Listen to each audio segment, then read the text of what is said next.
you're going to see three different pictures. You're going to see a dog, Arnold Schwarzenegger, and you're going to see a cat. Now, what I want you to do is I want you to choose the layer that you want. And the only way that you can choose the layer is either selecting the item that you want. And as you see, you select the item, you see they highlight. This is layer 1, layer 2, and layer 3, right? 3 different layers. Now, in order to be able to put this on a separate layer or to not see certain things, you have to be able to click on this tool here, which you can be able to say it indicates the layer of visibility. So if I don't want to see the cat, I take that off.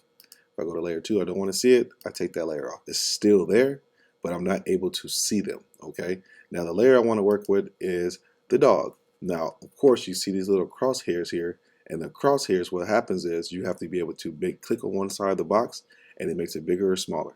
Now understand, now I'm sketching it, and I'm skewing it, and I'm stretching it, and I don't want to do that. So in order to go back, I go to my function where it says edit, and I want to do undo.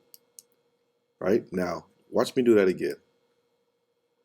Right? Now I want to go to a perfect size. I can go to edit, undo, or I can look at this little symbol here which says Command Z. Right? Command Z on my keyboard is this little function here. Command, you hold down Command, and then you push Z. So go back, hold down Command, push Z. And there you go.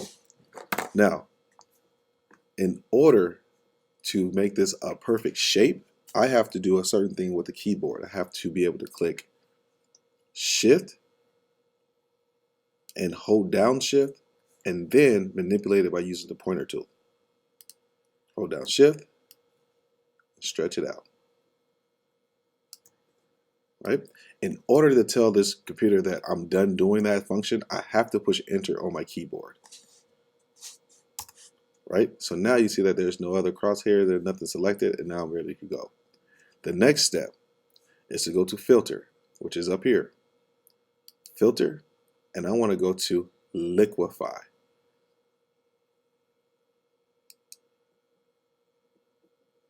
Now another screen popped up. Now you see there's a lot of tools on the left hand side, and as you hover over the tools, it'll tell you some things that happens to the page, right? Like for instance, this one says forward warp tool.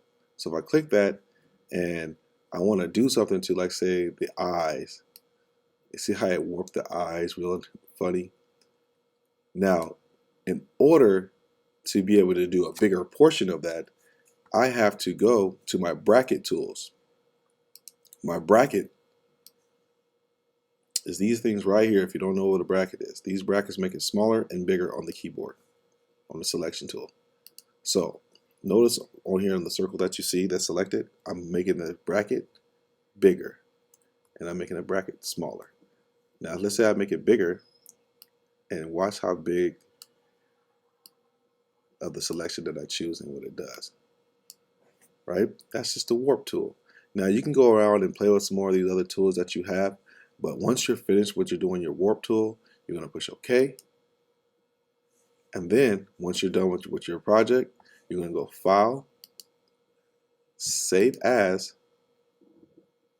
You're going to name it with your ID number.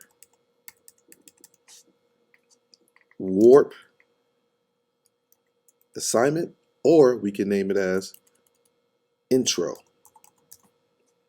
Okay, go here to make sure that we save it to the right portion of it.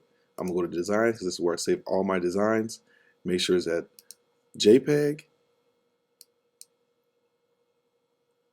and click save. Now, if I'm not completely finished with my assignment and the time is up in class, I don't want to save it to JPEG. I want to save it to Photoshop. Now, if I save it to Photoshop, what happens is when I save it, I can go back and open it up and change the layers. But if I just want to save it as a picture, I go to Save JPEG and Save.